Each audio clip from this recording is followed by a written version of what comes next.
نحمدہ و نصلی علی رسول الکریم اما بعد اعوذ باللہ من الشیطان الرجیم بسم اللہ الرحمن الرحیم وَإِذَا آتَيْنَا مُوسَى الْكِتَابَ وَالْفُرْقَانَ لَعَلَّكُمْ تَهْتَدُونَ اور جب ہم نے دی موسیٰ کو کتاب اور حق کو ناحق سے جدا کرنے والے احکام تاکہ تم سیدھی راہ پاؤ۔ کتاب اور فرقان کا فرق۔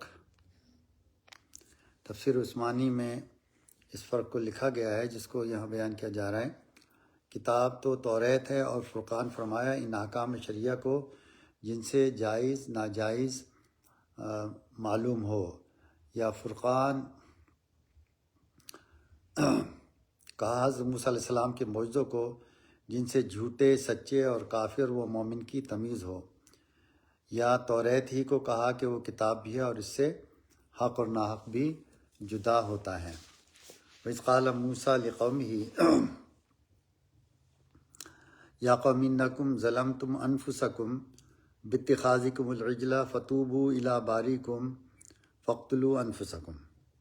اور جب کہا موسیٰ علیہ السلام نے اپنی قوم سے، اے قوم تم نے نقصان کیا اپنا یہ بچھڑا بنا کر، یعنی بچھڑے کو معبود بنا کر، سو اب توبہ کرو اپنے پیدا کرنے والے کی طرف اور مار ڈالو اپنی اپنی جان۔ قوم سے مراد یہاں خاص وہ لوگ مراد ہیں جنہوں نے بچھڑے کو سجدہ کیا۔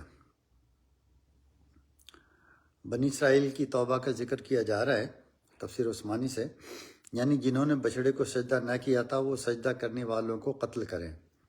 اور بعض کا قول ہے کہ بنی اسرائیل میں 3 گروہ تھے، ایک وہ جنہوں نے گوسالہ پرستی نہ کی اور دوسروں کو بھی روکا، دوسرے وہ جنہوں نے گوسالہ کو سجدہ کیا، تیسرے وہ جنہوں نے خود تو سجدہ نہ کیا مگر دوسروں کو منع بھی نہ کیا۔ فریق دوم کو حکم ہوا کہ مقتول ہو جاؤ، تیسرے فریق کو حکم ہوا کہ ان کو قتل کرو تاکہ ان کے سقوط کرنے کی توبہ ہو جائے۔ فریق اول اس توبہ میں شریک نہیں ہوئے کیونکہ ان کو توبہ کی حاجت نہیں تھی۔ فَاقْتُلُوا أَنفُسَكُمْ، اور اپنے آپ کو ہلاک کر ڈالو، مطلب یہ ہے کہ توبہ کی تکمیل کے لیے تم میں سے جو بری ہیں وہ مجرموں کو قتل کریں۔ اس تقریر پر یہ قتل توبہ کا تتمہ ہوگا اور خود توبہ نہ ہوگی، اور یہ بھی ممکن ہے کہ فی تفسیر کے لیے ہو، اس کے موافق یہ قتل ہی خود توبہ ہوگا اور آیت کے معنی یہ ہوں گے کہ تم اپنے لوگوں کو قتل کر دو، یہی توبہ ہے۔ معرف القرآن مولانا ادریس کاندھلوی رحمہ اللہ تعالیٰ عنہ نے اپنی تفسیر میں یہ بات بیان کی تھی۔ شرک کرنے والوں کی توبہ، مفسرین نے لکھا ہے کہ جن لوگوں نے بچڑوں کی پرستش کی تھی ان کو اپنے گھروں سے باہر دروازے پر نہتے ہو کر بیٹھنے کا حکم ہوا، اس طرح کہ اپنے سروں کو جھکا کر اپنی جانوں پر رکھ لیں، اور جنہوں نے اس بچھڑے کی پرستش نہیں کی تھی ان کو حضرت ہارون علیہ السلام کے ساتھ تلوار لے کر نکلنے کا حکم ہوا تاکہ یہ ان پرستش کرنے والوں کو قتل کریں۔ اب چونکہ قتل ہونے والوں میں قتل کرنے والوں کے باپ، بھائی، بھتیجے، بھانجے، عزیز، دوست تھے، اس لیے قتل کرنے میں ان کو طبعی شفقت کے باعث تردد ہوا اور ہاتھ رکا۔ اس وقت اللہ تعالیٰ نے ان پر ایک سیاہ غبار بھیج دیا اور اس قدر تاریکی چھا گئی کہ کوئی کسی کو دیکھ نہ سکتا تھا، اور اسی اندھیرے میں قتل شروع ہوا۔ مفسرین نے لکھا ہے کہ صبح سے شام تک 70,000 آدمی قتل ہوئے، عورتیں اور بچے بنی اسرائیل کے۔ حضرت موسیٰ علیہ السلام سے فریاد کرنے لگے تو حضرت موسیٰ علیہ السلام کو بھی رحم آیا اور سربراہ نہ کر کے اللہ تعالیٰ سے دعا کی تو اس پر حکم الہی ہوا کہ اچھا، ہم نے مرے ہوئے اور زندوں کی سب کی توبہ قبول کی، اور جو مارا گیا اس کو شہید کا اجر دیا، اور جو زندہ رہا اس کو بھی توبہ قبول ہوئی اور اس کو جہاد کا ثواب دیا۔ اس طرح آپس میں باپ، بیٹوں اور بھائیوں میں قتل و خون موقوف ہوا، اور خدا اب تو تواب الرحیم نے ساری قوم کو اس گوسالہ پرستی کے جرم عظیم میں معاف فرما دیا۔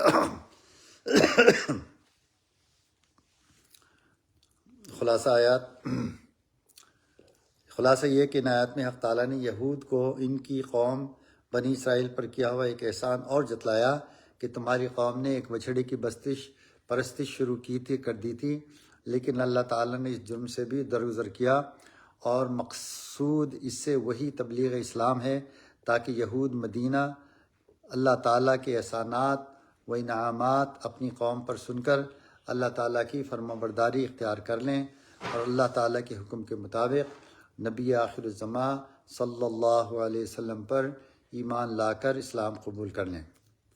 بعض بنی اسرائیل ان کی گستاخی بیان کی جا رہی ہے۔ ایک روایت تو یہ ہے کہ جب موسیٰ علیہ السلام نے کوہ طور سے توریت لا کر پیش کی کہ یہ کتاب ہے اللہ تعالیٰ کی، تو بعض گستاخ بنی اسرائیلیوں نے کہا کہ اللہ تعالیٰ خود ہم سے کہہ دیں کہ یہ ہماری کتاب ہے تو بے شک ہم کو یقین آ جائے۔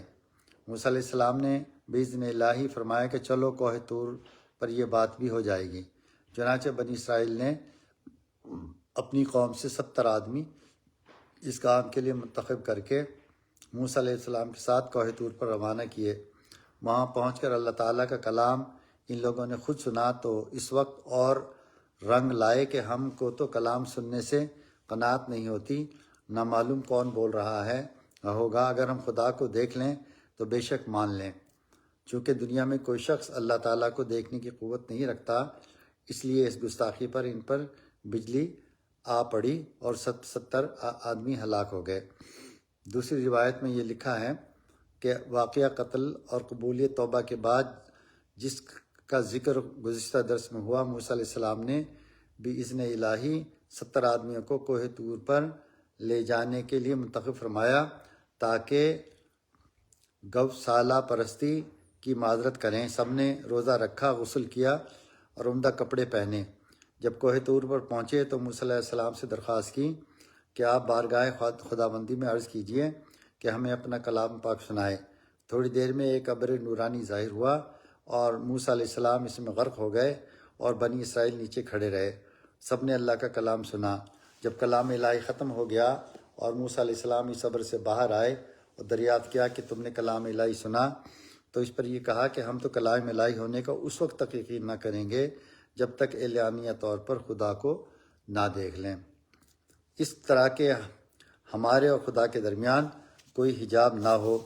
اس گستاخی پر ان پر بجلی آ گری اور وہ سب کے سب ہلاک ہو گئے۔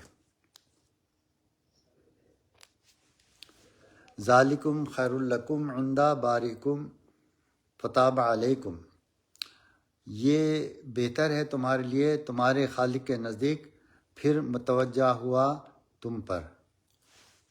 قتل نفس توبہ تھی یا توبہ کا تتمہ؟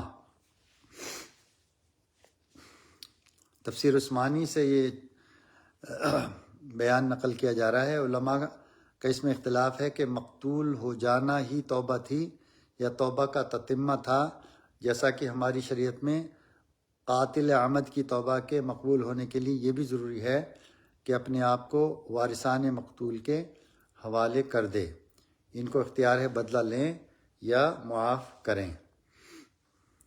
قتل کیسے بہتر ہے؟ ذالکم خیر لکم عند بارئکم، یہی قتل بہتر ہے تمہارے حق میں تمہارے خالق کے نزدیک، اور اس قتل کے بہتر ہونے کی وجہ یہ ہے کہ یہ قتل شرک سے پاک کرنے اور حیات ابدی و سرور و سرمدی تک پہنچنے کا ذریعہ ہے۔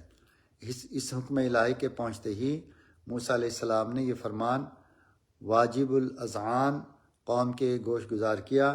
سب نے یہ حکم سن کر عرض کیا کہ اے ہم اپنے مولا کے حکم پر دل سے صابر ہیں۔ سب کے سب ایک صحن میں اپنی چادروں سے گوٹ مار کر سر جھکا کر بیٹھ گئے۔ حکم ہوا اگر کوئی اپنی گوٹ کھولے یا نگاہ اٹھا کر قاتل کو دیکھے یا ہاتھ پیر کے ذریعے سے بچے تو وہ ملعون ہے اور اس کی توبہ مقبول نہ ہوگی۔ سب نے حکم الہی کی تعمیل کی اور اپنی اپنی گردنیں کھول دیں۔ مجرمین میں ان قاتلین کے عزیز و قارب بھی تھے، کوئی کسی کا باپ، کوئی بیٹا، کوئی بھائی، کوئی قریب رشتہ دار، کوئی دوست تھا۔ کسی کا باپ، کوئی بیٹا، کوئی بھائی جب امتثال حکم الہی کے لیے تلوار اٹھائی تو فرط محبت و شفقت کی وجہ سے تلوار ہاتھ سے چھوٹ گئی اور حق تعالیٰ کے حکم کی تعمیل نہ ہو سکی۔ سب نے حضرت موسیٰ علیہ السلام سے عرض کیا، یا نبی اللہ، اب ہم کیا کریں، ہم تو مغلوب ہو گئے۔ حق تعالیٰ نے آسمان سے ایک ابر سیاہ بھیجا کہ اس سے تاریکی چھا گئی کہ کوئی ایک دوسرے کو نہ دیکھتا تھا۔ القصہ قتل شروع ہوا اور کئی روز تک یہ قتل رہا، صبح سے شام تک برابر قتل کرتے تھے۔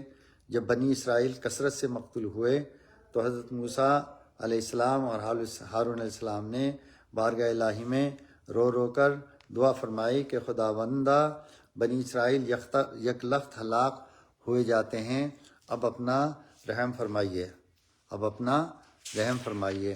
حق تعالیٰ شان نے اس سیاہ ابر کو ہٹا دیا اور حکم بھیجا کہ اب قتل نہ کریں۔ جب ابر کھلا تو دیکھا کہ ہزاروں آدمی مارے گئے۔